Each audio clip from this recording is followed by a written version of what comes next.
Buenas noches, que el Señor les bendiga. Hola Ibis, ¿cómo estás? Buenas noches, ministra. Hola Buenas Anita. noches. Buenas noches, ministra. Buenas noches, ministro. Buenas noches a todos. Buenas noches. Buenas noches, ministra. Buenas noches a todos.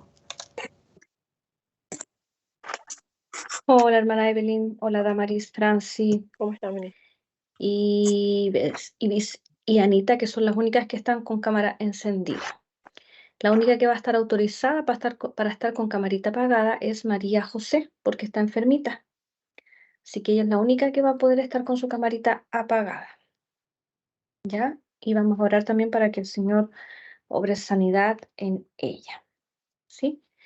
Bien, vamos a dar comienzo, ya han pasado 5 minutos de nuestra clase y vamos a comenzar entonces, vamos a comenzar orando al Señor para darle gracias, porque Él es bueno, Él nos da el privilegio de poder vivir. Me imagino que todos fueron a trabajar o los que no están esperando a lo mejor una oportunidad del Señor, pero aquí estamos. Vamos a orar entonces al Padre y les voy a dar algunas instrucciones y para que también me cuenten si ya han decidido qué vamos a hacer con la prueba, si lo vieron para a lo mejor hacerlo ese día jueves, como le había dicho, o finalmente lo hacemos 14 de agosto y nos conectamos solo 1 hora para la prueba. Bueno, ahí lo vamos a ver, ¿ya? Oremos al Señor, ¿les parece?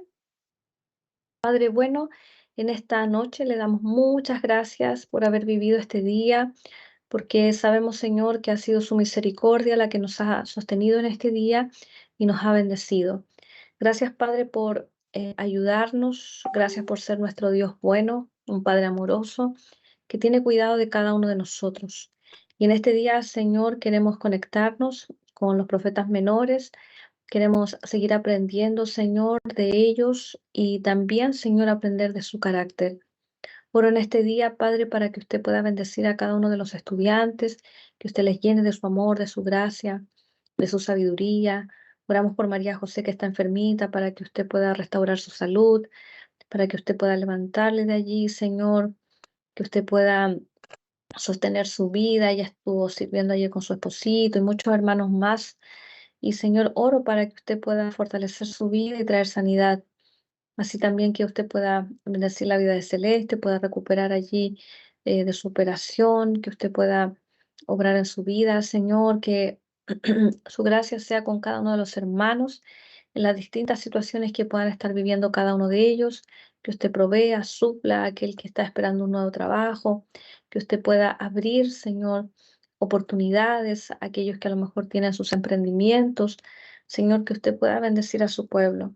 Oramos también, Señor, por nuestra hermana Miriam Aburto, nos acordamos de ella, para que su mano poderosa, Señor, se extienda y pueda traer sanidad, Señor, sobre ella. Fortalece el corazón de nuestro hermano Rafael.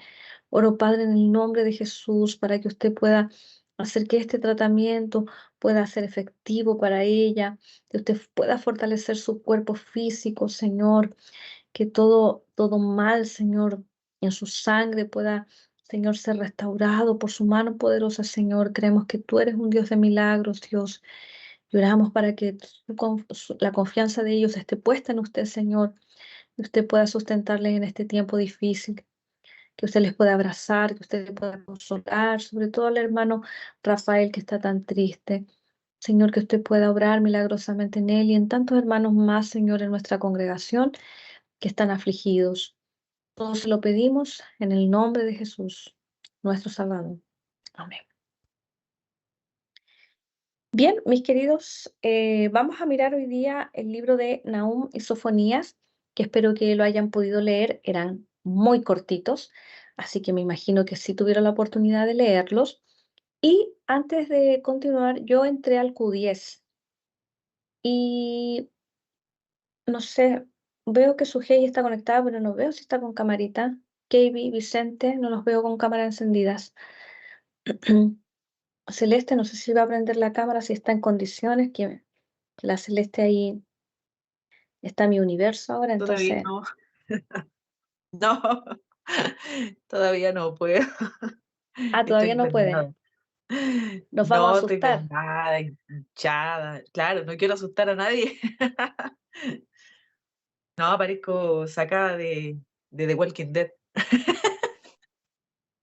Ya, para los que no saben, Celeste tuvo una operación aquí en su nariz, en su tabique ahí, así que por eso ella dice que tiene su carita hinchada, está irreconocible, pero va a quedar como una princesa y como una mi universo. Bellísima esta Claro. chiquilla.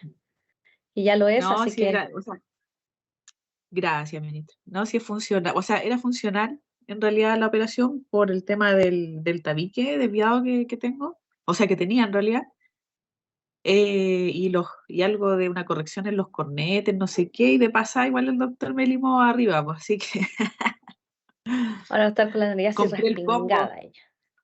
No, no me la respingó, no, no, solo me sacó la desviación que tenía como arriba en la nariz, pero no, no me respingó, Está nunca bien, tanto. está bien, está bien, está bien. Ya, entonces la única autorizada, usted, Celestita, para que no nos asuste. Y, Gracias. y ya, bueno, ya dije de María Josecita que está ahí enfermita, pero el Señor ahí le va a levantar. Em, bueno, y también está su esposito ahí, el Miguelito, que la va a atender como una reina, y cierto, si necesita una agüita, alguna cosita, un guaterito, no sé, alguna cosa. Bueno, em, les comentaba que de paso entré a Q10 y varios no han entregado el cuestionario 1. Así que el punto es que era hasta el 20 de julio, entonces quedó cerrado. Pero cuando necesiten enviarlo, por favor, me tienen que avisar para yo abrirlo. No quiero que me lo manden al correo, ya, porque eso me genera que a veces con tanto correo que entra se me pierde. Entonces, si no lo envió, me avisa, me manda un mensaje, me dice, ministra, ahora que lo quiero enviar, ¿usted puede, por favor? Y yo abro el día, no necesariamente que cuando me escriba lo envíe, sino que refiriéndome al día. Si usted me dice mañana lo envío, entonces yo dejo que mañana 25 esté abierto hasta las 12 de la noche, ¿ya? Entonces usted dentro del día, porque entiendo que está en el trabajo, entiendo que hay situaciones igual o en la casa, pero lo dejo abierto durante todo el día y así usted lo puede enviar, ¿ya? Y hoy día tenía que entregar el cuestionario 2 y varios de ustedes tampoco lo han enviado. Respecto al informe de lectura, que la SUGE me dijo que no había subido el, el formato, se me había olvidado la palabra, el formato. La verdad es que yo estuve mirando el formato y es exactamente el mismo que hicieron para Juan, solo que la diferencia está en que aparte de poner arriba informe de lectura de un pasaje, deberían poner informe de lectura del libro de, y ahí ponen el que les di, al aquí y al que sea, ¿ya? Y luego, en la sección donde dice, ¿qué vemos del carácter de Jesús? Entonces usted ahí tendría que poner, ¿qué vemos del carácter de Dios? Ya, porque se entiende que en el Antiguo Testamento no vamos a ver el carácter de Jesús porque Jesús está en el Nuevo, ¿ya? Eso básicamente porque todo lo demás, las aplicaciones, bosquejo, obviamente bosquejo del libro, que ustedes ya saben, se puede dividir en 2, en 4, en 6, dependiendo del tema que se esté tratando. El contexto, todas esas cosas siguen tal cual. Palabras clave, recuerden, palabras clave son palabras, no versículos, no frases. Ya la palabra que ustedes vean que más se repite, pueden ser una, dos, tres, ¿ya? Y respecto al carácter de Dios, indicar los versículos. Aquí sí, porque es un libro entero, entonces no quiero que pongan cosas tan generales, porque yo sé que Dios es bueno, yo sé que Dios es misericordioso, yo sé que Dios es santo, pero usted tiene que indicar dónde usted ve eso, en qué versículo, ¿ya? Porque eso es muy importante. Sujei, te vi con la manito levantada. Sí, Danilo me habló, me dijo de que no podía conectarse, que estaba fuera de Santiago y casi ni tenía señal como para que la avisara ahora en clase. Ok. Bueno, gracias por avisarme. ¿Qué haré? Bueno, vamos a hablar un poquitito del libro de Nahum. Entonces quiero que ustedes me cuenten acerca de este libro, qué opinan que fue su lectura? Porque me imagino que todos lo leyeron, ¿cierto? No fue un libro muy, muy largo, así que vamos a preguntarle Sujei. Bueno, me gustó mucho el primer capítulo, porque siento que, no sé cómo plantearlo, pero habla mucho de como la gloria de Dios, como lo imponente e impotente que es Él, lo grande que es Él y como lo chiquitito que somos nosotros. Pero quedé como con una duda, la verdad es súper pequeñita, pero me suele pasar mucho con los libros de profetas, que siento que a veces como que tienden a contradecirse según yo. Por ejemplo, que en el capítulo 2, al final me parece que habla de cómo Nínive es seguro, y ya en el capítulo 3 habla de cómo ocurrían crímenes y asesinatos. Entonces como que ahí yo digo, bueno, ¿era seguro o no era seguro? Como que quedo con esas preguntas. Pero rescatar lo bueno, como el primer capítulo, como habla de su gloria y como nada se le va a resistir, como que las montañas tiemblan ante su gloria. Y eso me parece bonito porque es bueno sentirse pequeñito antes y de repente sentimos como que somos lo más o como que somos muchos. Y yo creo que empezando por tener humildad y saber de que somos tan frágiles y que sin Dios no somos nada, como que eso me gustó mucho del primer capítulo. Eso podría aportar. Súper, muy bien, excelente ahí. Bueno, ahí vamos a explicar un poquitito. Bueno, aparentemente no deberían haber contradicciones, sino que más bien como el profeta también destaca a lo mejor lo que tiene la ciudad en sí como ciudad, pero los pecados que hacen como otra cosa y también el juicio que van a tener. Hermano Pedro Godoy.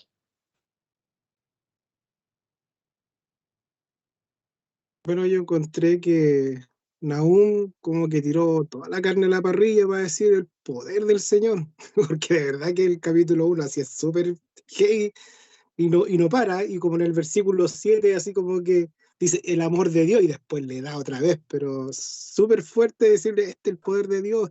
En esa parte sí, es bien, como le decía, tira toda la carne a la parrilla y Nahum para demostrar el poder de Dios, para hablar del poder de Dios y lo que hace y todo lo que va a hacer.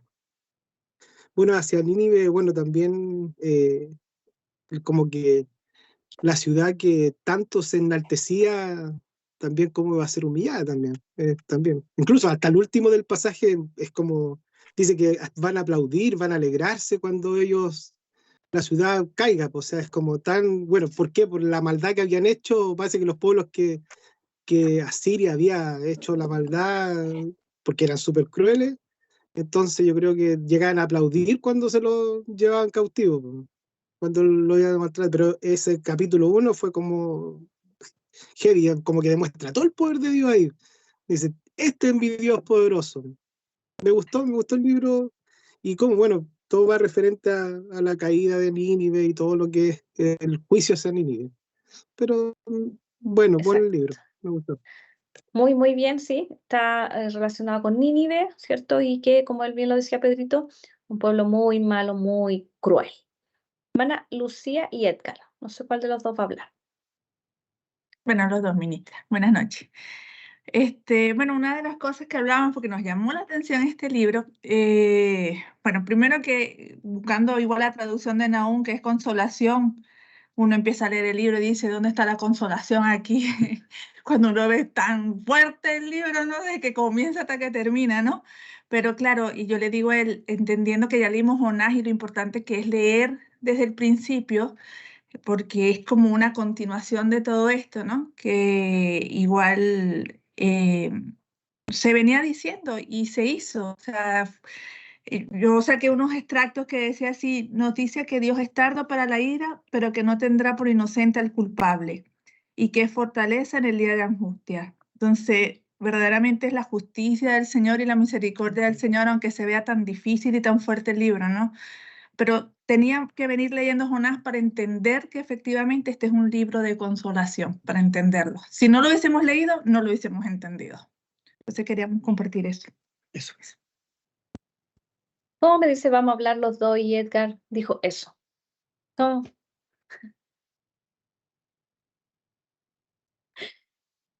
Está bien, está bien. Pero me imagino que hicieron juntos Yo no esa lo dejo lectura. hablar, ministra, soy yo. Él siempre me dice, tú nunca me dejas decir nada, pero soy yo que no me callo. Sí, ya cuando yo voy a hablar, ministra, ya no tengo que decir.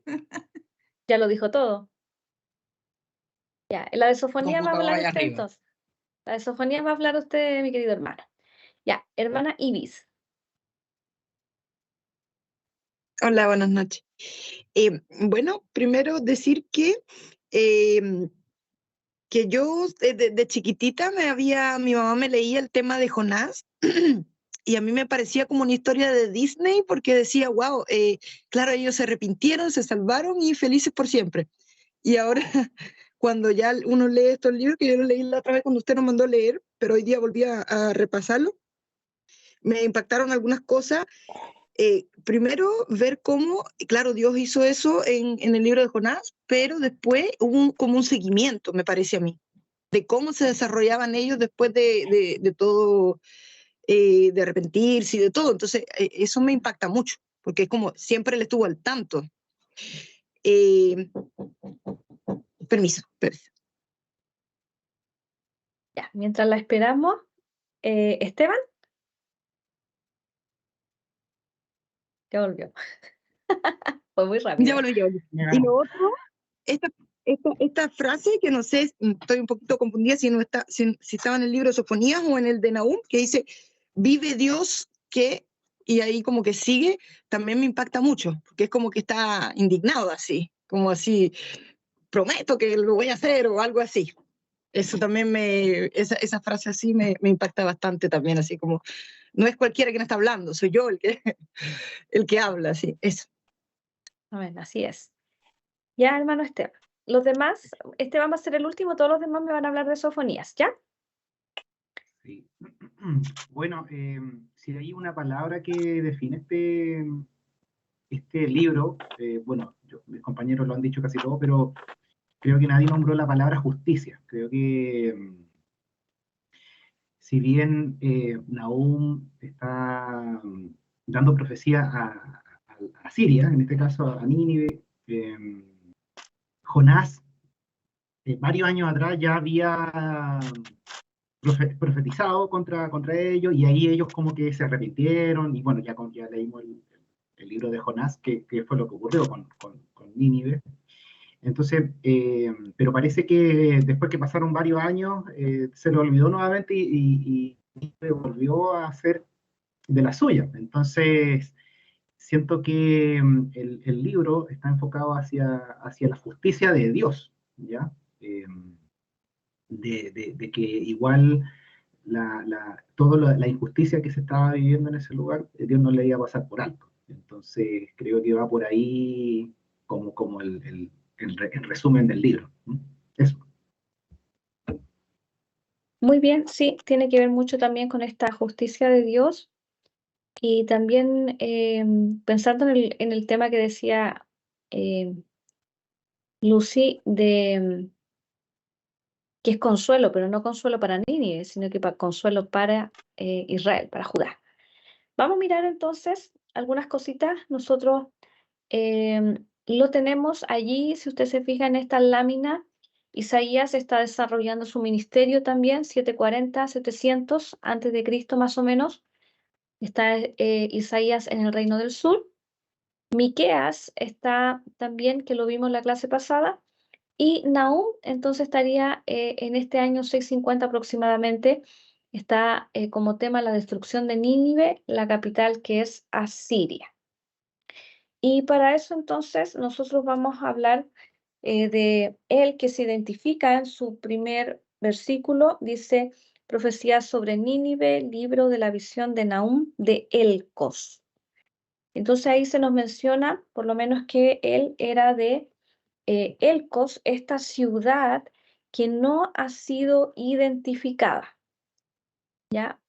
por eso algunos dicen Nahum el Cosita, ¿ya? Porque era de Elcos, el Cosita, ¿ya? Es como decir Ibis de Uruguay, Uruguaya, ¿ya? Esa es como la idea, ¿ya? De decir el Cosita. Por eso lo puse ahí entre comillas, ¿ya? Porque queda como raro, ¿cierto? Pero es porque es de Elcos, ¿ya? Y esta ciudad, como les decía, no ha sido identificada. Algunos piensan que es una ciudad en Asiria y otros piensan que está al suroeste de Jerusalén y otros piensan que puede estar, que se refiere a Capernaum, que estaba en el sector de Galilea, ¿ya? Pero la verdad es que no ha sido identificada. El nombre de Nahum significa el consolador. La fecha la vamos a deducir, porque si bien el libro, aparte de decirnos eso, que es Nahum de Elcos, no nos dice nada más, no nos dice un rey, ¿ya? Pero ustedes dijeron algo muy importante. Dijeron que Jonás ya había ido a predicarles, ¿ya? Ese es un elemento importante. Otro elemento a considerar es cuándo fue Nínive destruida. Y Nínive cayó por el imperio babilonio. ¿Se acuerdan? El imperio babilonio fue el que sigue después del imperio asirio y ellos tomaron Nínive en el año 612. Y también los estudiosos ven que en el versículo 8 del capítulo 3, que cuando uno lo lee, cuando yo lo leí la primera vez sin investigar esto, uno no se da cuenta, ¿cierto? Pero en el versículo 8 dice, ¿eres tú mejor que Tebas, que estaba sentada junto al Nilo, rodeada de aguas, cuyo baluarte era el mar y aguas por muro? Entonces ahí está haciendo alusión a una ciudad de Egipto, que es Tebas, y esta ciudad tuvo destrucción en el año 661, ¿ya? Y fíjese que ahí se está diciendo, ¿eres tú mejor que Tebas, que estaba, tiempo pasado, asentada junto al Nilo, rodeada de aguas? ¿Ya? Entonces, si está mencionando como que esta ciudad ya fue destruida, que esto fue en el 661, entonces uno ahí pone el rango, lo que siempre hemos hablado de los rangos. Como máximo 661, ¿cierto? Que tuvo ahí lugar Tebas y debería ser antes del 612, que fue cuando se destruyó Nínive. Entonces, el escrito de Nahum debería quedar entre esas dos fechas. Entonces, los estudiosos, ¿qué hacen? Ponerla en el año 650 a.C. El mensaje está dirigido a Nínive, que es la capital de Asiria.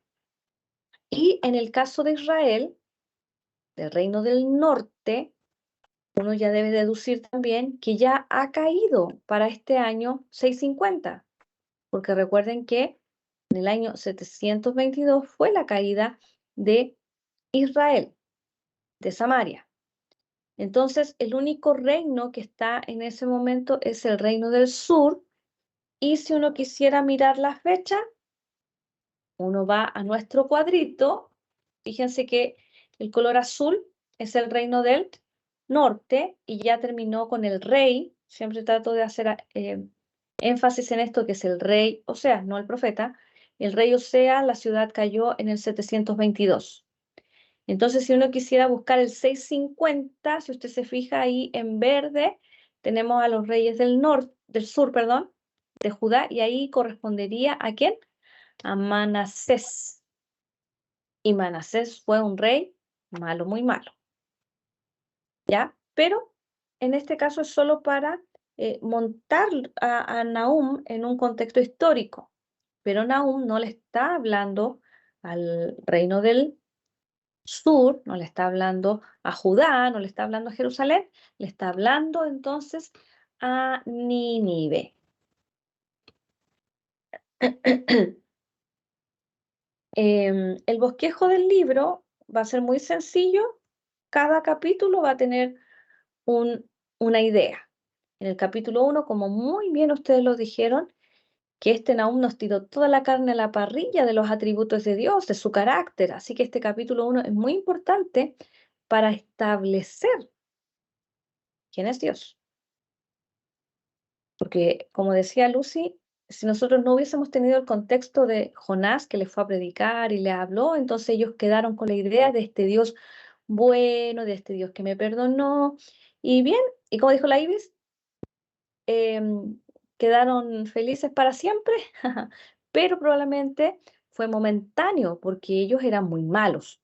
Entonces, por eso era importante que aquí el carácter de Dios quedara muy en alto. Él no tiene por inocente, no, al culpable no lo deja por inocente. Es un Dios que a lo mejor es tardo para la ira, pero él también se enoja, ¿sí? Entonces, por eso este capítulo 1 es muy importante. Luego en el capítulo 2 va a estar la ejecución del juicio y 3 la destrucción total. ¿Ya? Vamos a mirar aquí igual un mapa para que tenga ahí usted, no se lo olvide dónde está ahí Nínive. Ahí me está marcando el puntito rojo Asiria, pero más abajito ahí dice Nínive.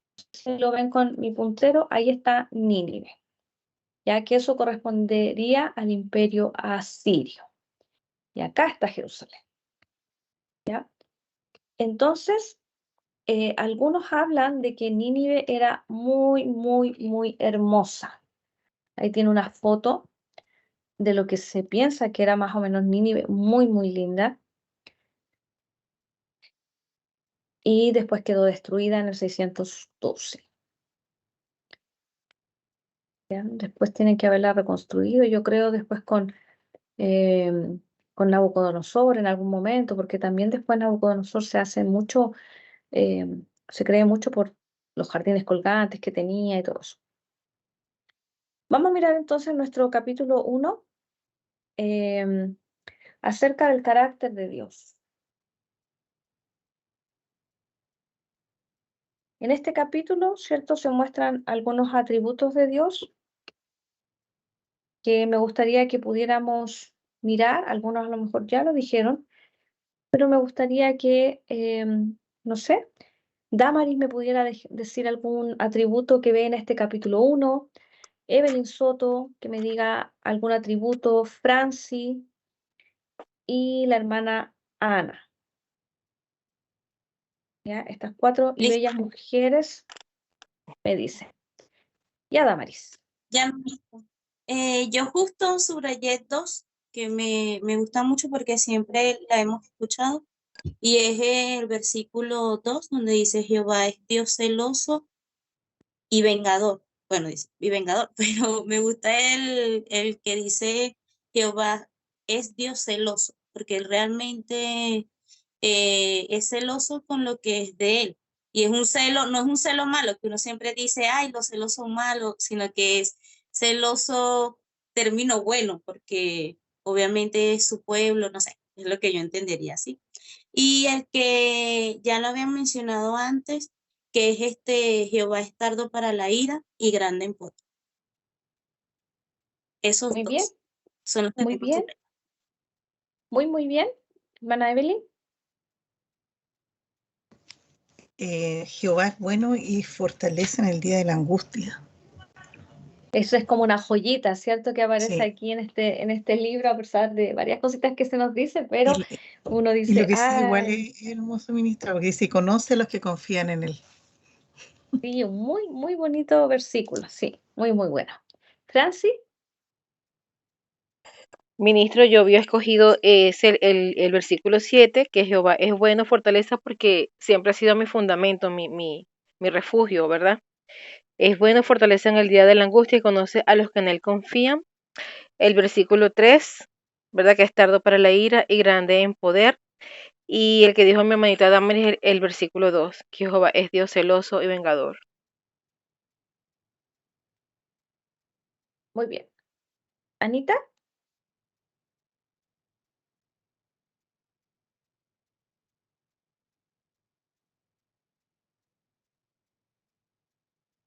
Anita está hablando, pero no la escucho. No sacó el mic, tiene que, ahí. Ahí sí, ahí sí. Ujú. Más que hablar de los atributos maravillosos de Dios en el bien y su misericordia, yo me quedé captada por la descriptiva de la ira de Dios. que me enamoré como el que escribe lo describe. Él amenaza el mar y la hace secar. Los montes tiemblan delante de él y los collados se derriten. Pregunta, ¿quién permanecerá delante de su ira? Su ira se derrama como fuego y por él se hienden las perras. Sí, al solo pensar que una roca puede hundirse en el poder de Jehová, en el poder de Dios, es algo humanamente inconcebible, pero espiritualmente absolutamente posible. La descripción que hace de un posible enojo de Dios es, aunque suene contradictorio, maravilloso. Porque en verdad se pasea en la descripción del poder de Dios. Y en esto yo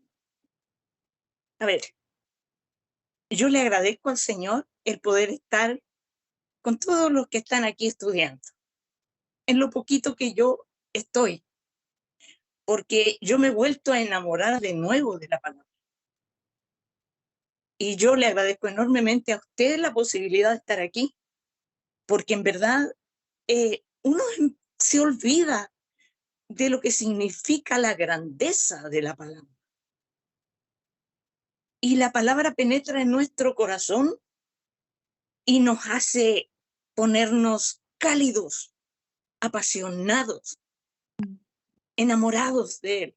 A través de la palabra conocemos todo el esquema del carácter de Dios, su corazón, su alma, su amor, su ternura de Padre, la grandiosidad de Cristo. La verdad es que estoy enamorada. Absolutamente. Eso, ministra.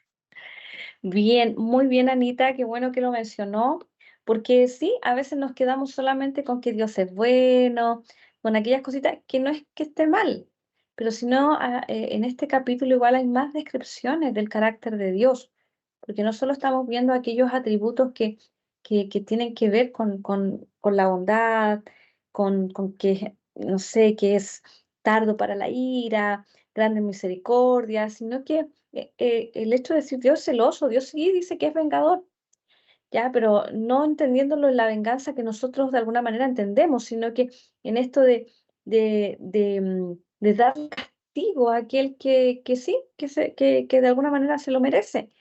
Tengo anotado también lo que usted decía, que todo se conmueve ante su presencia, que nadie podría quedar en pie ante su ira. Nosotros deberíamos estar conscientes de aquello, porque cuando usted está consciente de aquello, que nadie de nosotros podría quedar en pie ante su ira, uno dice, gracias porque tengo a Cristo. O sea, es su poder tan grande que su ira podría consumirnos, pero uno dice, wow, estoy en Cristo. Eso nos hace valorar mucho más el sacrificio de Cristo, ¿ya? Y cuando uno mira en este caso, en este pasaje, porque yo hice una aplicación, pero cuando uno mira aquí en este pasaje, por supuesto no está Cristo, pero a pesar de que la tierra se conmueve ante su presencia, el mundo, todos los que en él habitan, en toda esta, a lo mejor, grandeza y de lo que podría manifestar su ira, viene el otro versículo donde dice, pero Jehová es bueno. ¿Sí? Y ahí está también este como contraste, es decir, Dios puede ser un Dios súper, súper así fuerte, derramar su ira, su enojo, pero es bueno. ¿Con quién? Con aquellos que conocen, confían en Él, y en medio de la angustia el Señor puede estar con ellos, fortaleza en el día de la angustia. Sin embargo, Dios aborrece el pecado, no tiene por justo al que hace lo malo, el cual, ¿cierto?, recibirá su castigo. Todos van a recibir su castigo. Pero fíjese que aquí hay una palabra en este medio del carácter de Dios. Fíjese ahora en el versículo 15, que lamentablemente ese versículo, o sea, ese subtítulo que está ahí, molesta ahí ese subtítulo, ¿ya? Porque fíjese el versículo 15 de este capítulo 1 dice, he aquí sobre los montes los pies del que trae buenas nuevas, del que anuncia la paz. Ah, y eso tiene eco después en el Nuevo Testamento, ¿sí?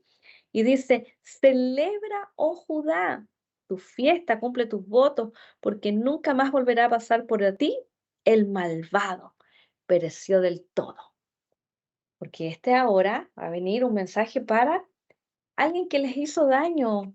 Ustedes tienen que acordarse siempre del contexto. Asiria, un pueblo malo, se acaba de llevar al reino del norte.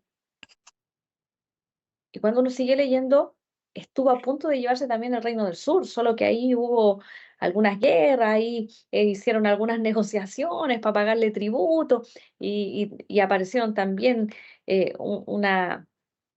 cierto, como estos embajadores que se acuerdan que fueron con Ezequías. Ah, no, todavía no hacen Isaías completo. Bueno, ya, pero ahí ya vamos a llegar. Y ahí nosotros podemos ver que el Señor los libra de esa batalla y no se van exiliados. Era un imperio fuerte, pero Judá no se va exiliado. Entonces, ¿cómo celebren? O sea, cumplan su fiesta. Qué bueno el que trae estas buenas noticias, ¿ve? Entonces, luego tenemos el capítulo 2, que se advierte a Nínive para que se prepare para el juicio. Y ahí en el capítulo 2:1, que ya vendría muy bien, dice, subió destructor contra ti. Guarda la fortaleza, vigila el camino, cíñete los lomos, refuerza mucho tu poder, porque Jehová restaurará la gloria de Jacob como la gloria de Israel, porque saqueadores lo saquearon y estropearon sus mugrones. Y de ahí en adelante empieza a hablar, ¿cierto?, acerca de Nínive, y el verso 8 dice, fue Nínive de tiempo antiguo como estanque de aguas. ¿Ya? Y aquí está la fotito que yo le mostraba, que es muy bonito, ¿cierto? Ahí.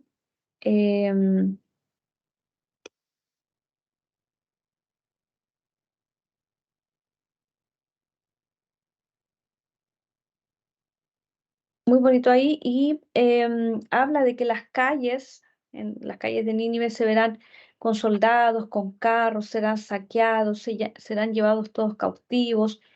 La ruina será segura, ya que Dios está contra ellos.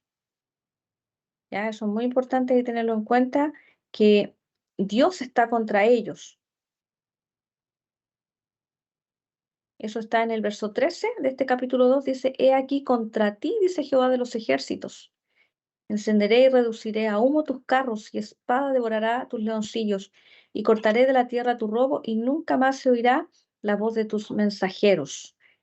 Y el capítulo 3 empieza con, ay de ti, ciudad sanguinaria, toda llena de mentira, rapiña. Mire cómo encontré una imagen de cómo quedó para el año 612 la caída de Nínive, cómo quedó ahí, derribada, destruida. Y en este capítulo 3 se habla de la destrucción total de Nínive, y se nos menciona las razones por las cuales ella es destruida. Veamos por favor el verso 4, dice, a causa de la multitud, esa causa es por esta razón, ¿cierto? De la multitud de las fornicaciones de la ramera de hermosa gracia, maestra en hechizos, que seduce a las naciones con sus fornicaciones y a los pueblos con sus hechizos. Heme aquí contra ti, dice Jehová de los ejércitos, y descubriré tus faldas en tu rostro, y mostraré a las naciones tu desnudez y a los reinos tu vergüenza. Ya, eso obviamente está haciendo una analogía como que Nínive, fuera una mujer. Ya recuerden que a Israel también, al pueblo de Judá, también lo tratan en algún momento de mujer, como una mujer prostituta que va a su amante, ¿cierto? Se lo leo en la otra versión donde dice, verso 4, y todo porque Nínive, la ciudad hermosa e incrédula, la amante con encantos mortales, sedujo a las naciones con su belleza. Ella les enseñó toda su magia y hechizó a las gentes por todas partes. Yo soy tu enemigo, dice Jehová de los ejércitos celestiales, y ahora te levantaré la falda y mostraré a toda la tierra tu desnudez y tu vergüenza. ¿Ya? Ahí queda un poquitito más clarito, sí, pero está haciendo cuenta que ella fuese como una mujer. Pone de ejemplo también a otras naciones. Veíamos en el versículo 8 que les mencioné de Tebas, y también el versículo 8, claro, sí. Y el versículo 9 también, ¿cierto? Se menciona a Etiopía, dice Etiopía era su fortaleza, también Egipto, y eso sin límite. Fut y Libia fueron sus ayudadores, en el caso de Tebas. Sin embargo, ella fue llevada en cautiverio. ¿Ya? Tú también serás embriagada. Y se habla incluso que su herida es mortal y que no tiene cura. ¿Ya? Termina el capítulo. No hay medicina para tu quebradura, tu herida es incurable. Todos los que oigan tu fama batirán las manos sobre ti, que era lo que decía Pedrito, van a estar contentos, pues. Porque ¿sobre quién no pasó continuamente tu maldad? Claro, porque los asirios, ¿por quién no pasaron? Es como que, no sé, usted hoy día vea, no sé, un país que lo está derrotando a todos y que ahora lo van a derrotar. Uno diría, wow, qué bueno, les llegó, ¿cierto? Bueno, uno como cristiano no lo haría, pero eh, es como la idea que está haciendo el Señor de que todos se iban ahí a alegrar de que Él cayera. Algunas lecciones prácticas, porque recuerde que hay que sacar lecciones prácticas, más allá de lo histórico que pueda tener el libro, es la idea de conocer a nuestro Dios. Ay, ¿para dónde me fui? Ahí. Conocer que Dios es un Dios celoso y vengador de sus enemigos. ¿Ya? Conocer que Dios es un Dios celoso, tal como lo decía Damaris, celoso no en el sentido de cuando uno tiene como envidia, sino de ser celoso en el sentido de reclamar lo que es de él, de su propiedad. ¿Ya? Y vengador de sus enemigos, por supuesto, no estamos hablando necesariamente de los seres mortales, precisamente, sino que aquellos que se levantan en contra de su iglesia, en contra de sus hijos, ¿ya? En contra de aquellos que quieren a lo mejor, bueno, ya después lo escatológico, ¿cierto? Ya sabemos que hay enemigos que deben ser destruidos también. A pesar del castigo, Dios es bueno y fortaleza en el día de la angustia. Entender que los malvados siempre recibirán su recompensa. En el contexto del Antiguo Testamento, por supuesto, la recompensa para los impíos o los malvados, ellos siempre querían verla de manera instantánea, en el momento, porque ellos no tenían todavía la revelación o todavía no tenían la concepción de la vida después de la muerte, ¿ya? De resurrección. Entonces, por eso para ellos, los malvados debían recibir su recompensa en el aquí y en el ahora. ¿Ya? Nosotros como creyentes también debemos saber que los malvados van a recibir su recompensa, no necesariamente en el aquí y en el ahora, porque hoy día vemos gente que es muy mala y anda libre por la vida, anda gente que hace perversidades y ni la justicia humana los detiene. Y uno dice, hoy Señor, ¿por qué tanta maldad? ¿Por qué tanta corrupción? Pero va a llegar en un momento en que los malvados, así como los buenos, ¿cierto?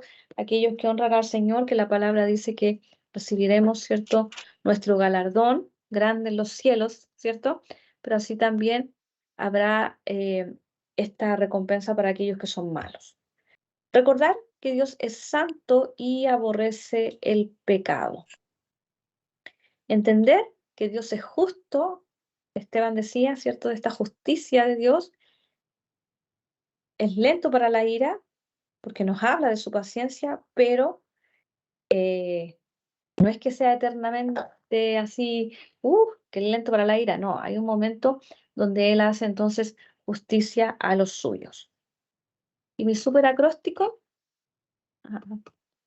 Nahum profetiza a Nínive, ante el día de su ira nadie puede quedar en pie, su herida no tiene remedio, es incurable, una destrucción total para Nínive y mostrará a las naciones su falta. ¿Sí? No sé si alguien más tiene alguna lección que quiera añadir.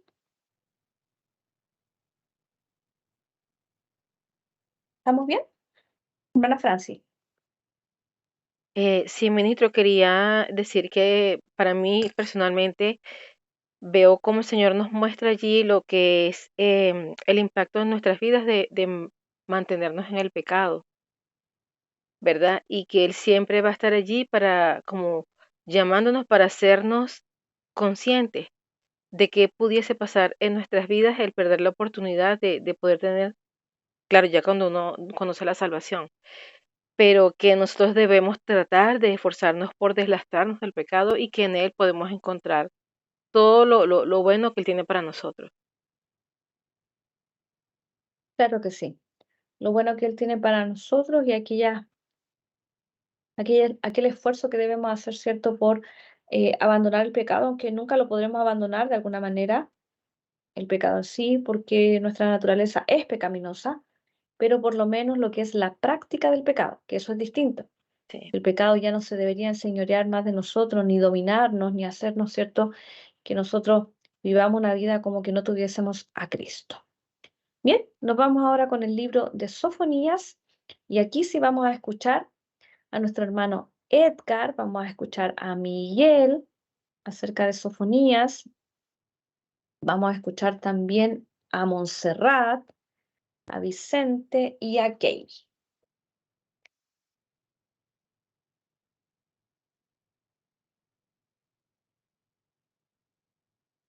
Hola, buenas noches, hermanos. Espero estén todos bien.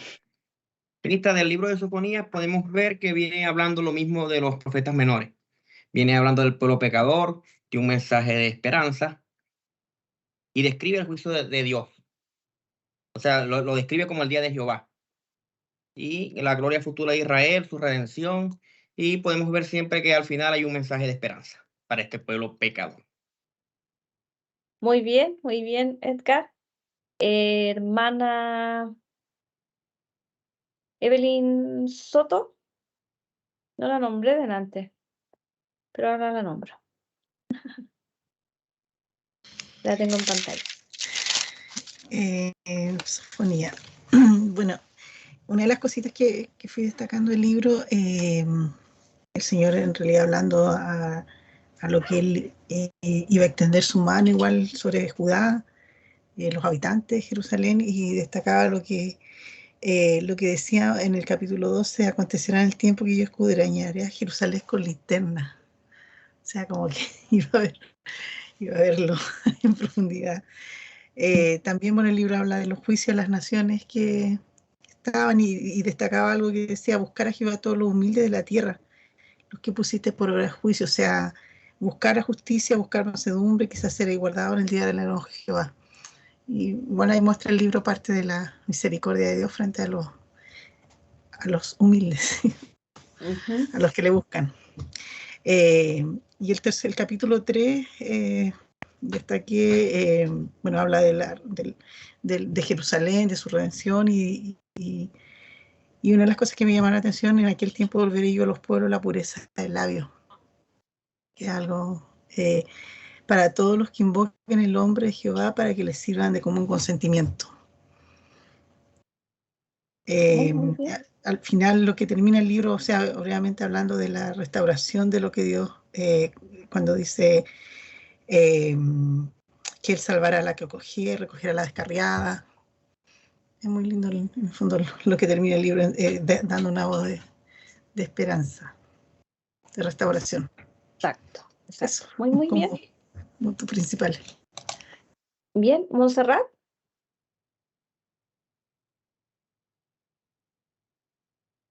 ¿Me escucha, cierto? Sí.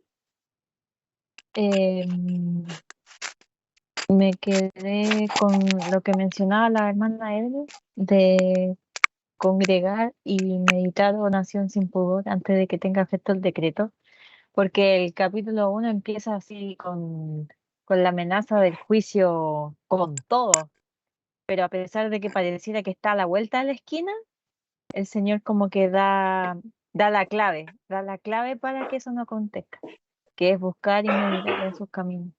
Y pensaba en eso, de que el poder meditar en los caminos del Señor, el poder reflexionar, el que el Señor nos haya dado la capacidad para reflexionar, para meditar en Él, es un regalo. Es lo que nosotros podemos tener el día de hoy para poder estar en sus caminos y no caer.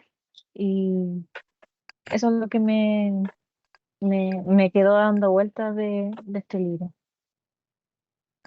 Muy bien, excelente. Vicente, ¿Me escucháis?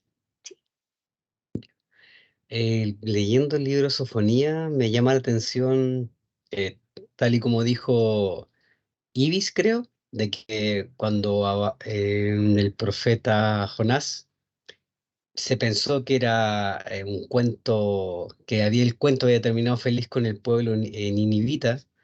No fue así porque, no sé, estuve como viendo, habrá pasado unos 100 años de distancia entre el profeta Jonás, Nahum y Sofonía más o menos, y el mismo pueblo se rebeló contra Dios pues, se empezó a comportar de esa forma. Rebelde, hacía todas las cosas a su manera. Y delante una hermana dijo que estaba como confundida porque primero decía que ellos tenían paz, tenían seguridad, pero a la vez eran malvados. Y lo que entendí yo con respecto a eso, porque está esa como supuesta contradicción, es porque ellos confiaban en su seguridad, en su poderío, en su fuerza, en su capacidad tal vez. No es que tal vez, sino que ellos eran ladrones, ellos hacían toda clase de maldad, entonces esa actitud de no ver a Dios actuar en esa maldad que ellos hacían, le da esa supuesta seguridad. Entonces me llama la atención de que un Dios tan paciente, tan misericordioso, que como usted dijo delante, muchas veces caemos en el error los cristianos y la gente que no conoce a Dios, que Dios es un Dios de amor y misericordia y ahí. O que la gente del mundo le llama el tata Dios, un Dios bueno, un Dios bonito y todo lindo, pero al final el Dios del cristiano, el Dios el cual nosotros servimos, un Dios que observa todas las cosas, Amén. que es capaz de decir, toma una linterna y me voy a preocupar de revisar cada cosa que tú estás haciendo. Entonces, yo digo, esto es un Dios que piensa, un Dios que razona, un Dios que siente, un Dios que es tan, no sé si astuto es la palabra, pero no se le escapa nada. Llega un punto que él dice, ok, este es tu tiempo, yo te voy a ejecutar. Listo.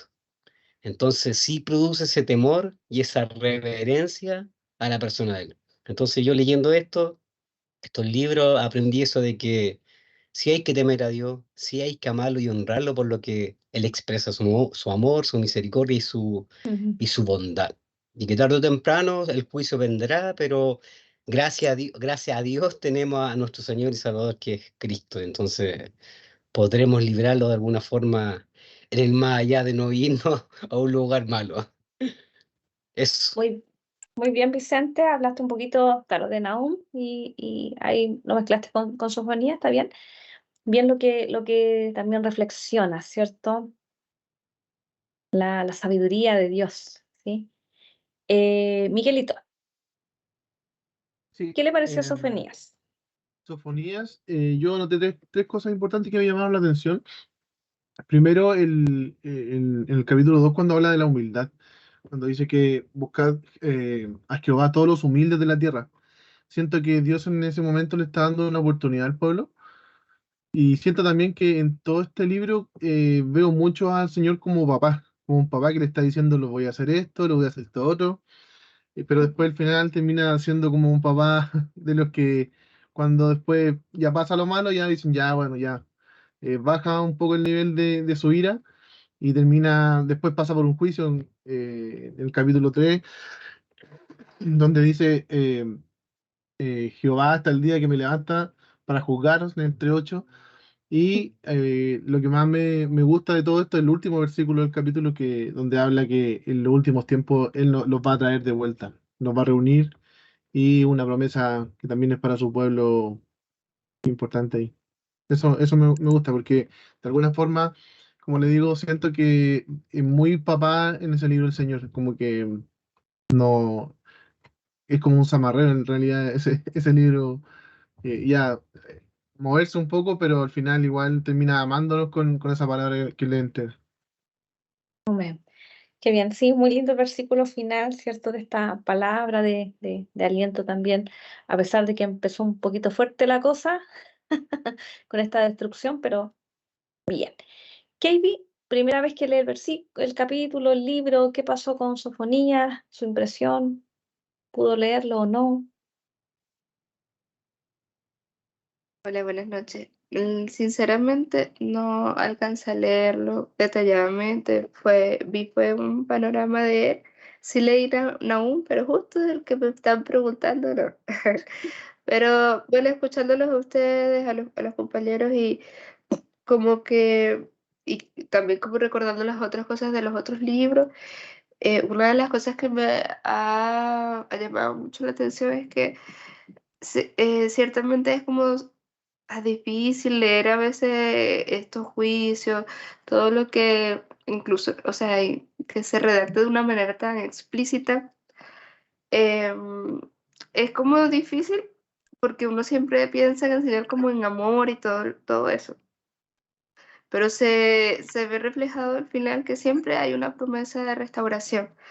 Y he entendido pues que todo eso es así, o sea, fue como un proceso de santificación de su pueblo, que no lo estaba haciendo bien y incluso fue juzgada igual que las otras naciones que no eran pueblo de Dios, pero ellos tenían esas promesas de restauración porque Dios al final quería era que se arrepintieran, pues, que volvieran a Él. Eso, y bueno, perdón porque realmente no alcancé a leerlo completo. Bien, sí, qué bueno que usted lo menciona. A veces como que tratamos de ver en el Antiguo Testamento, sobre todo los profetas, uno cuando los lee sin tener un contexto, uno dice, ay, que hay alto juicio en esta cosa, ay, Dios tan malo, ay, que la ira de Dios, y uno, claro, puede tener una lectura muy distinta cuando uno ya tiene un contexto y uno a veces dice, en realidad Dios es muy bueno, o sea, de oportunidad, de dar una palabra de restauración, de hablar a su pueblo, no solo al pueblo de Israel, a las otras naciones. Entonces, finalmente uno ve también este carácter de Dios que se está mostrando finalmente como un Dios eh, amante de lo bueno, un Dios justo. Y en este libro vamos a ver aquella justicia también del Señor. em, Y como aquí hay una palabra entonces para Judá, para Jerusalén, ¿ya? Porque ahora nos vamos a enfocar nuevamente en el pueblo de Israel, no hacia afuera. Em, Vamos a comenzar con él como autor. Dice que es pariente de Ezequías, del rey. Versículo 1 dice, palabra de Jehová que vino a Sofonías, hijo de Cusi, hijo de Gedalías, hijo de Amarías, hijo de Sedequías, en días de Josías, hijo de Amón, rey de Judá. Entonces, al parecer, era pariente de Ezequías en una larga lista, a lo mejor, de nombres que están allí. Es hijo de Cusi, en este sentido no sabemos tampoco quién era Cusi, y dice que era en días de Josías. Toda la línea anterior fue para indicarnos su ascendencia, pero donde él ministró fue en el reinado de Josías, es decir, en el reino del sur. ¿Ya? Su nombre significa Jehová ha protegido. Cuando nosotros vemos nuestra línea de tiempo, vemos que Josías está entonces aquí. Si usted se fija, después del rey malo, muy malo Manasés, Josías fue un rey muy, muy bueno. ¿Ya? Fue un rey muy bueno que él se da cuenta cuando encuentra en el libro de la ley, se encuentra que han hecho todo mal en la vida. Y dice, ay, no, Josías cuando le leen el libro de la ley, dice que rasgó su vestido. Y él dijo, no, no puede ser, lo hemos hecho todo mal. Tenemos idolatría, lugares altos, no hemos celebrado la Pascua. Ay, no, todo mal, dice, vamos a morir, qué mal. Y Josías pide entonces que la profetisa Hulda le hable. Y hay una palabra de Jehová para Josías que le dice, como él se había arrepentido, como él había escuchado esa palabra del Señor, no iba a venir el juicio en su tiempo. ¿Ya? Y él ahí comienza un montón de reformas, de muchas reformas sociales. Ay, ¿a dónde me fui? Ay, padre. Espérenme un poquito, que no sé dónde me fui. Aquí. Hace muchas reformas sociales, reformas religiosas, ¿ya? Entonces, dejamos fechado el escrito de Sofonías para el año 635 o 627.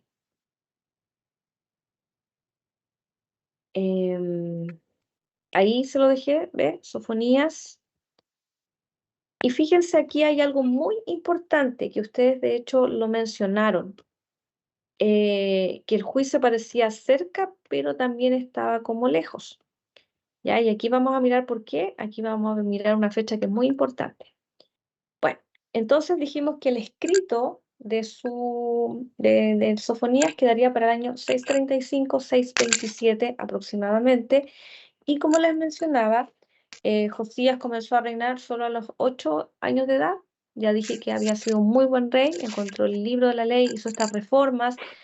Estaba en esto cuando les mencionaba que incluso en el reinado de él se celebra la Pascua.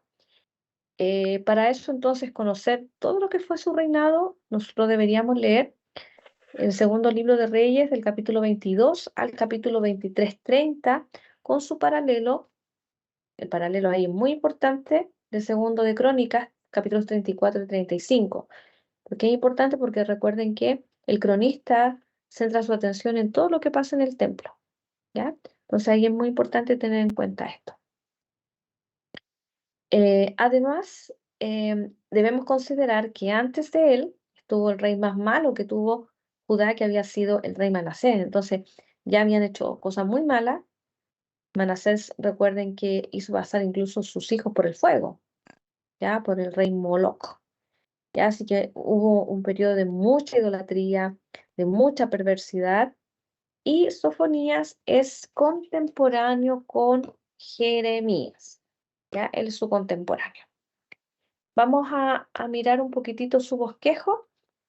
Él le predica o anuncia ciertos estos castigos al reino del sur, a Judá o Jerusalén, y también va a incluir a algunas otras naciones, que es muy cortito lo que hace en comparación con Isaías, en comparación también con otros libros, ¿sí? Vamos con la destrucción completa. Capítulo 1, en el 1.1 estaba, ¿cierto?, la descripción, pero de los versículos 2 al 6, Sofonías profetiza que habrá una destrucción completa de hombres, de mujeres, de animales incluso, y se extenderá la mano del Señor sobre Judá y Jerusalén, exterminando los ídolos. Y ahí se menciona un dios que está en el verso 5 que dice Milcom. Ese Milcom es el mismo Moloc, que era dios de los amonitas. Eso está en Primero de Reyes 11:5, que se nos habla que Moloc era el rey de los, o sea, dios de los amonitas. En esta versión dice Milcom, pero cuando uno lo lee en NTV por lo menos aparece Moloc, ¿ya? Y ahí el verso 4 dice, extenderé mi mano sobre Judá y sobre los habitantes de Jerusalén. Ya recuerden que estos son conceptos un poquito sinónimos, por así decirlo, entendiendo que Judá es como todo el territorio, como la región, y Jerusalén sería la capital. Y alguien lo mencionó, no sé quién, dijo, uy, en este libro encontramos el día de Jehová, ese día de Jehová que lo hemos encontrado, ¿cierto? En Joel, en otros libros también, y fijarnos cómo es la descripción que hace del día de Jehová. Del verso 7 en adelante, mire lo que dice, calla en la presencia de Jehová el Señor, porque el día de Jehová está cercano, porque Jehová ha preparado sacrificio y ha dispuesto a sus convidados. En el día del sacrificio de Jehová castigaré a los príncipes.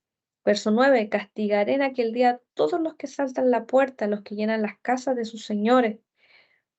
Y habrá en aquel día voz de clamor. Y dice, mire, desde la puerta del pescado. Pues nosotros, ¿qué deberíamos hacer? Rápidamente mirar. Uy, ¿cuál es la puerta del pescado? Allí está la puerta del pescado. Miren, esta imagen que tengo aquí, están todas las puertas que tenía Jerusalén. La ciudad de Jerusalén tenía todas esas puertas y ahí al medio está el templo, ¿ve? ¿Ya? Entonces habla aquí de... Y habrá en aquel día, dice Jehová, voz de clamor desde la puerta del pescado y aullido desde la segunda puerta y gran quebrantamiento desde los collados. Aullad, habitantes de Mactes, por todo el pueblo mercader destruido. Verso 14, cercano está el día grande de Jehová, cercano y muy próximo. Es amarga la voz del día de Jehová, gritará allí el valiente. Verso 15, día de ira, aquel día de angustia y de aprieto, día de alboroto, de asolamiento, día de tiniebla, de oscuridad, día de nublado y de entenebrecimiento. Perdón, me quedo como medio cortado eso. ¿Ya? Entonces ahí nos está demostrando el Señor cómo va a ser ese día tremendo que viene para su pueblo. Recuerden que lo que les mencioné hace un ratito atrás, Josías es un muy buen rey, Josías se arrepintió y Dios le dijo, ya, en tus días no lo voy a hacer. Entonces, por eso aquí igual se habla de un día cercano. Y fíjense aquí que es importante tener en cuenta. Allá más adelante se lo voy a mostrar. Ya les muestro ahí el tema de la fecha. Luego, mire, tenemos en el... No se lo voy a decir al tiro porque si no después me voy a confundir. Cercano, dije, día cercano. Miren, por favor, aquí fechas. Josías, si se fijan, él reinó hasta el año 608.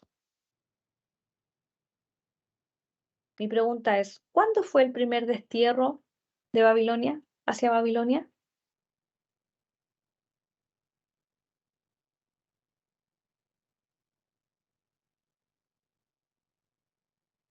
¿Qué pasa, estudiantes de segundo año, primer destierro, año?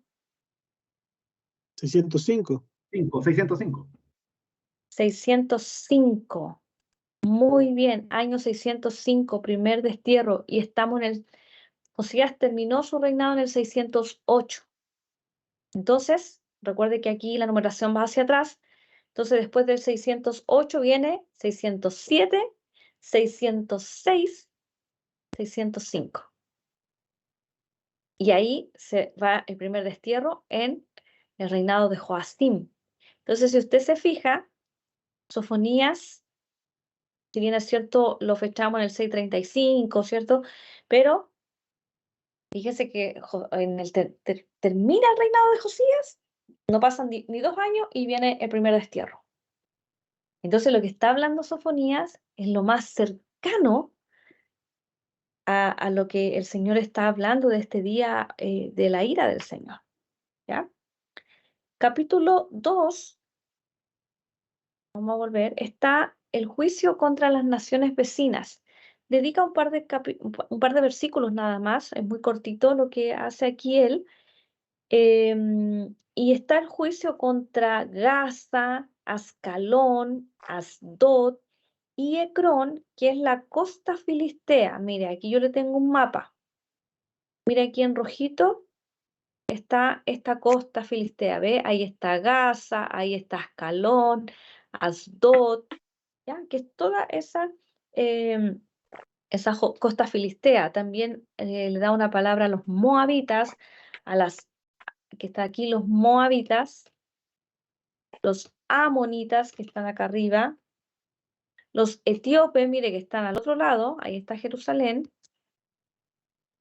pero aquí a Etiopía, a Siria, y dieron la impresión que el juicio a Siria no ha venido todavía, dieron la impresión por el 2.13, porque el 2.13 dice, y extenderá su mano sobre el norte y destruirá a Siria. ¿Se da cuenta que pareciera que no? Porque recuerden que ¿qué dijimos? Que cayó en el 612 Asiria. Entonces, estamos aquí en el 635, estaría bien, y convertirá a Nínive en asolamiento y en sequedal como un desierto. ¿Ya? Entonces aquí, fíjense que dijimos entonces del capítulo 2, del verso 4 en adelante, del 4 al 15, entonces está esta profecía para las naciones extranjeras.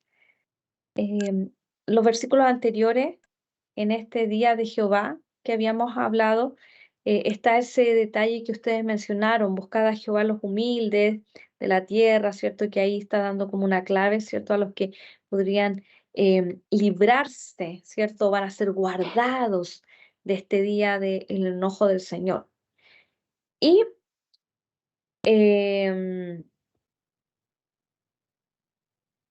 habla también en el versículo 7 de un remanente de la casa de Judá. El versículo 10, fíjese que dice: esto les vendrá por su soberbia, porque afrentaron y se engrandecieron contra el pueblo de Jehová de los ejércitos. ¿Ya? Entonces estas naciones que les mencionaba hace un ratito atrás, ¿cierto? O estas ciudades, los estados de Filistea, Etiopía, todo esto entonces tiene como una razón de que han sido orgullosos y han de alguna manera afrentado al pueblo de Israel. Por eso el Señor entonces trae juicio también para ellos. Luego tenemos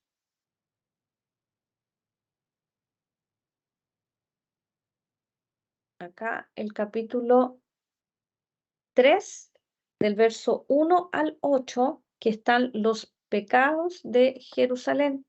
Se habla que es una ciudad rebelde, contaminada, una ciudad de violencia, de crimen, una ciudad que rechaza toda corrección, que no confía en el Señor. Incluso hace la descripción de sus líderes, de sus profetas y de sus sacerdotes. Fíjense el verso 2, dice: no escuchó la voz ni recibió la corrección. No confió en Jehová, no se acercó a su Dios. Sus príncipes en medio de ella son leones rugientes, sus jueces, lobos nocturnos que no dejan hueso para la mañana.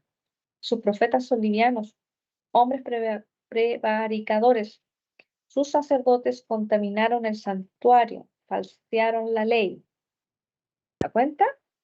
Entonces los pecados de Jerusalén están graves. La cosa está grave. ¿Ya? Y finalmente, los versículos del 9 al 20 están aquellas bendiciones venideras en los cuales el Señor dice que en medio de ellos ya no va a haber gente arrogante ni orgullosa, no, más bien los humildes, los sencillos de corazón, entiéndase ese pobre como sencillo, ya no como pobre de pobreza, sino habrá sencillos, humildes de corazón que confían en Dios. Ya que eso lo mencionó delante, parece Miguel, que hablaba de esto de los humildes, ¿cierto? Nunca mentirán ni engañarán a otros, nada los va a atemorizar.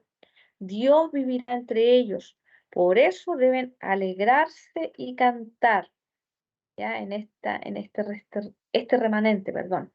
Ve al verso 14, dice: canta, oh hija de Sión, da voces de júbilo, oh Israel, gózate, regocíjate de todo corazón, hija de Jerusalén. Jehová ha apartado tus juicios, ¿ves? Entonces ahora ellos podían alegrarse, cantar. Él es el poderoso Salvador, con su amor, dice, calmará todos sus temores. Tratará con severidad a los que los oprimen, salvando al débil e indefenso. Y finalmente los restaurará dándoles un buen nombre. ¿Ya? Así termina. Muy lindo este libro de Sofonías, muy compacto en un sentido porque le habla a Jerusalén, a Judá, ¿cierto? Su su destrucción total. Después le habla a las naciones vecinas, algo como cortito igual. Nos habla de este día de Jehová, que ya lo habían hablado otros profetas. Los pecados de Jerusalén, que también ha sido un tema recurrente en estos libros, y finalmente se nos compacta con estas bendiciones venideras. Entonces, ahí les dejo nuevamente esa imagen de Sofonías ministrando en el reinado de Josías, y considerar que este primer destierro, ahora ya Babilonia está surgiendo como imperio. Ya todavía no tiene como todo el poder, pero ya está surgiendo, porque en estas revueltas que está teniendo el imperio babilónico, está peleando con unos de Egipto. En el regreso, Nabucodonosor pasa por Jerusalén y se lleva a algunos exiliados. Ya todavía no tiene pleito con ellos. Ya recién en el 597 vuelve a tener como un segundo destierro, y ya casi llegando al 586, un poquito antes, es cuando ya el imperio babilónico ya está fuerte su poderío, ya y lo hace por un tiempo a Sedequías como pagar tributo por unos 3 años. Ya después viene todo lo que sería el cautiverio. ¿Ya? Entonces, pero para este año 605 el imperio babilónico ya está entonces teniendo este auge, y se van los primeros exiliados. Así que imagínense, Sofonías está hablando de este día de manera muy cercana, ¿cierto? De las palabras proféticas que habían hecho, imagínense, Isaías, que habían hecho todos los demás. Lecciones de este libro. Tenemos: el día del Señor será temible para todos sus habitantes. Va a haber entonces un juicio final. El pecado de idolatría es abominación al Señor. Aun cuando existe un castigo, las bendiciones son mayores. Nadie va a quedar exento del castigo, tanto su pueblo como otras naciones. Eso es muy importante verlo aquí en el libro, porque a veces uno diría como que todo es para Jerusalén y Judá, pero el Señor también les habla por la soberbia, por aquellas cosas que han hecho mal en contra de su pueblo. Y mi súper acróstico, este me costó hacerlo porque eran muchas letras. Estuve a punto de no hacerlo, dije no lo voy a hacer, está muy largo. Pero después dije no, tengo que dar el ejemplo, ¿cómo voy a renunciar? Sofonías predica a Judá y a las naciones. Otras naciones también verán el juicio del Señor: filisteos, moabitas, edomitas, asirias, entre las naciones que trataron mal a Israel. Oh Jerusalén, rebelde y contaminada, ¿qué aflicción le espera? No habrá más arrogantes y orgullosos, solo sencillos y humildes. Idolatría y culto al cielo, Baal y Milcom, es lo que es, cierto, juzgado. Alegrarse y cantar con todo el corazón, oh hija de Sión, y sin duda que será terrible el día del Señor, día de la venganza. Ya, estamos entonces. No sé si alguno de ustedes dijo, uy, a mí me gustó, pero me gustaría poner otra lección más. ¿O estamos bien ahí? Le voy a preguntar a la señora Jenny Gómez si tiene algo que decir para esta clase, porque la vi conectada, y también a la señora Valentina Vázquez, que la veo conectada, pero no les veo su carita.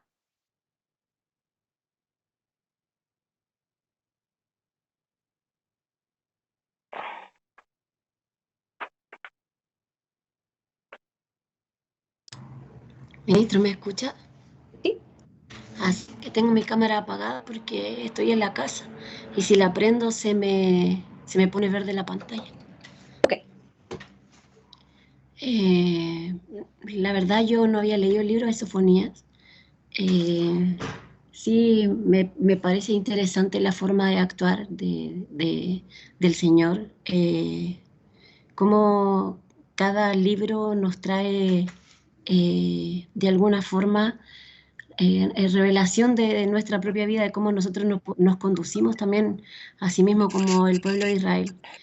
Así como ellos veían el juicio de Dios, la misericordia de Dios, el perdón de Dios, así también nosotros lo vemos en nuestra vida diaria. Me pasa a mí eso con los libros. Siempre que después que usted termina una clase, me pongo a meditar en qué tiene el Señor que entregarme y qué tengo yo que aprender de lo que me pasa hoy día en mi vida con el Señor. Esto de que sí tengo deseos de seguir, de avanzar, de crecer, de obedecer, pero también está la otra parte de que caigo, que me desanimo, que a veces me cuesta seguir avanzando, a veces tengo deseos de tirar la toalla, de que no quiero más, de que no quiero seguir, y viene otra vez el Señor con su espíritu y me vuelve a levantar y me vuelve a perdonar, me vuelvo a ver su misericordia. Eso, ministro, no estuve al inicio de la clase tampoco, pero por lo mismo de la conexión del computador, pero eso le puedo comentar. Gracias, Jenny. Bueno, Valentina me escribe ahí que está con problemas de internet. Franci, ¿levantaste tu manito? Sí, ministro, quería decirle que en verdad podemos ver en ambos libros como aunque cada uno, ¿verdad? Nos entrega lo que nos ha dado, podemos ver que el juicio y la justicia del Señor lógicamente son inseparables y que Él, a pesar de que en ambos libros, de una manera tan, vamos a usar el término crudo, que no es ese, pero podemos ver bien cómo se pronuncian los juicios del Señor, ¿verdad? Sean específicos o generales en base a nuestros pecados. Él siempre tiene ese llamado ahí continuo al arrepentimiento, porque Él es bueno, porque Él es justo y porque siempre su corazón está deseoso de perdonar. Y finalmente también podemos ver cómo Él manifiesta esa promesa para que todos aquellos que pasan a conformar, ¿verdad? Ese pueblo que quiere buscarle a Él, siempre va a tener la opción de tenerlo como refugio y lógicamente tiene ese hermoso regalo de la salvación. Claro. Lo que pasa es que igual debemos entender que en este caso nosotros al estar en Cristo, nuestra condición es bastante distinta al pueblo de Israel, porque el pueblo de Israel para gozar un poquitito de las bendiciones de la obediencia tenían que cumplir necesariamente la ley. Hoy, si bien es cierto, nosotros no cumplimos la ley, ¿cierto? Para obtener salvación, pero sí también como hijos del Señor se nos demandan a vivir en santidad, como decía Pablo, todo me es lícito, pero no todo me conviene, todo me es lícito, pero no todo me edifica. Entonces, claro, estamos parados sobre Cristo, que Él nos dio libre acceso al Padre, nuestros pecados ya han sido perdonados, ya hemos salido de lo que es el juicio, en alguna medida, ¿sí? Ya salimos de allí. Pero sí se nos demanda igual que podamos vivir una vida en integridad, una vida agradando al Señor, como consecuencia que somos sus hijos, no para alcanzar algo, porque finalmente todo lo que tenemos es por Cristo. Entonces, allí nuestra demanda de alguna manera también es distinta porque amamos al Señor, porque queremos agradarle, porque tenemos ahora una conciencia distinta de lo que el Señor ha hecho, ¿cierto? Y por eso podemos de alguna manera responder de una manera distinta, aunque algunos no lo hacen, algunos no ni siquiera valoran el sacrificio de Cristo. ¿Sí? Así que estos libros nunca tenemos que mirarlos desde la perspectiva solamente de que están, bueno, en el Antiguo Testamento y bueno, ya pasó, sino que como decía igual Jenny, debemos buscar allí un punto donde nosotros digamos, Señor, tú me estás hablando, Señor, que tú me estás diciendo que quieres hablarme a través de este profeta, cómo tú me llamas también, por ejemplo, aquí, tanto en Nahum que decía, bueno, Dios es bueno, fortaleza, ¿cierto? En medio de la angustia, a los que confían, la pregunta es, ya, ¿el Señor es mi fortaleza en mi angustia o mi angustia es mayor que mi fortaleza? ¿Estoy confiando o no confío? Si miramos a Sofonías también, es decir, bueno, soy alguien que está buscando al Señor, soy aquellos que estoy en humildad delante de Él. No soy aquellos de aquellos como las otras naciones, como un soberbio más que a lo mejor confío en mis capacidades, confío en mi trabajo, confío en todas aquellas cosas que tengo. Y sí, claro, puedo ser un hijo del Señor, honrar al Señor, pero puede haber igual orgullo en nosotros.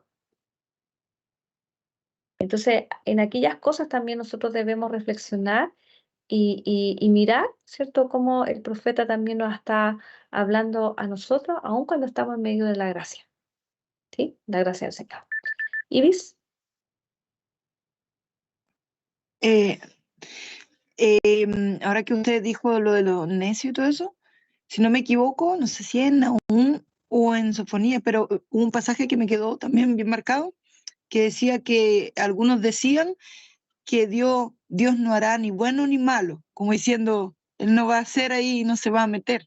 Y creo que muchas veces también pasa hoy en día eso, que las personas de repente que no conocen al Señor o que quizás conocen al Señor, piensan que pueden vivir la vida porque Dios no va a hacer ni bueno ni malo. Como que hay un término medio donde Dios no actúa.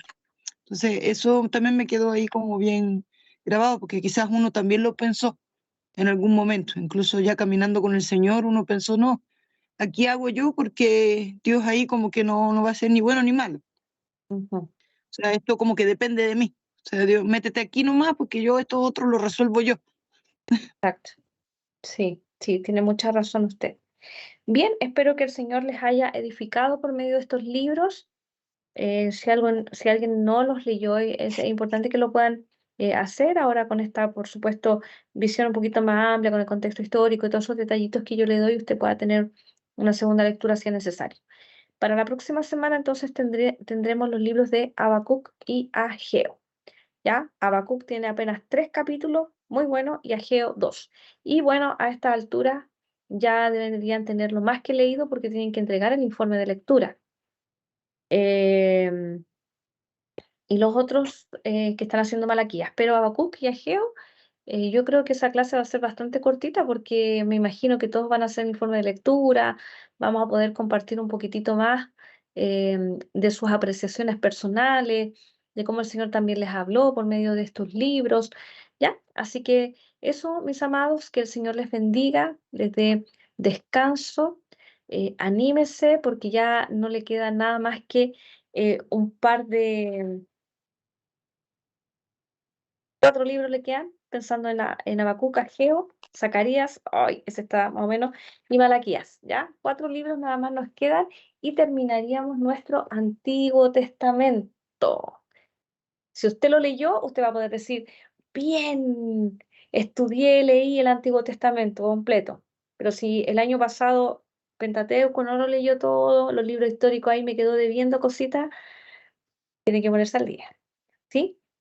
A final de año solamente vamos a revisar Isaías de manera completa. ¿Se acuerdan que la otra vez yo les pedí que leyeran hasta cierto capítulo donde alcanzaron? Pero luego vemos Isaías y ahí ya que cerramos nuestro Antiguo Testamento y ustedes cerrarían también su segundo. Así que eso es un gozo, una alegría, ánimo. Como dijo Jenny, no suelte, no suelte, porque el estudiar la palabra del Señor siempre nos enriquece. Siempre hay una verdad, una palabra que el Señor puede hablar a nuestro corazón, que puede traer luz a áreas de nuestra vida en las que necesitamos que el Señor intervenga. Amén. Oramos. Padre, le damos gracias por estudiar estos hermosos libros de Nahum, Sofonías. Señor, gracias porque ellos también son una voz para nosotros, porque podemos contemplarlo a usted, su carácter de un Dios bueno. Alguien decía de un Dios a lo mejor un poco fuerte, pero al mismo tiempo tan paternal. Y así somos, Señor, nosotros a veces como padres en nuestra vida terrenal. Quizás disciplinamos a nuestros hijos, a veces les hablamos fuerte porque queremos lo mejor para ellos, pero también les abrazamos, también consolamos sus corazones. Y qué bueno, Señor, saber que tú eres un Padre para nosotros, que nos corrige, que nos alienta, que nos ayuda, que tiene promesas para nosotros tan hermosas. Le amamos, Señor, y oro para que usted bendiga a cada uno de mis hermanos, que usted les descanse esta noche, que ellos puedan animarse, a pesar de las tareas que tengan que hacer, Señor, pero que vean en cada una de ellas una forma de poder escudriñar aún más las Escrituras. Señor, gracias por ellos. Les bendigo en el nombre poderoso de Jesús. Amén. Bien, que el Señor les bendiga. Ahí puedan abrir sus micrófonos para despedirse. Bendiciones, ministro. Buenas Buenas noches, noches a todos. ministra. Buenas noches a todos. Chao, buenas noches. Chao. Que descansen, Ok. hermanos. Chao, ministro. Chao, Sujei. Sujei, acuérdate de lo que te pedí, de saber que vamos a hacer el 14 de agosto. ¿Ya? Buenas Bien, que el noches, Señor les descansen. bendiga. Buenas noches, ministra. Bendiciones, buenas noches.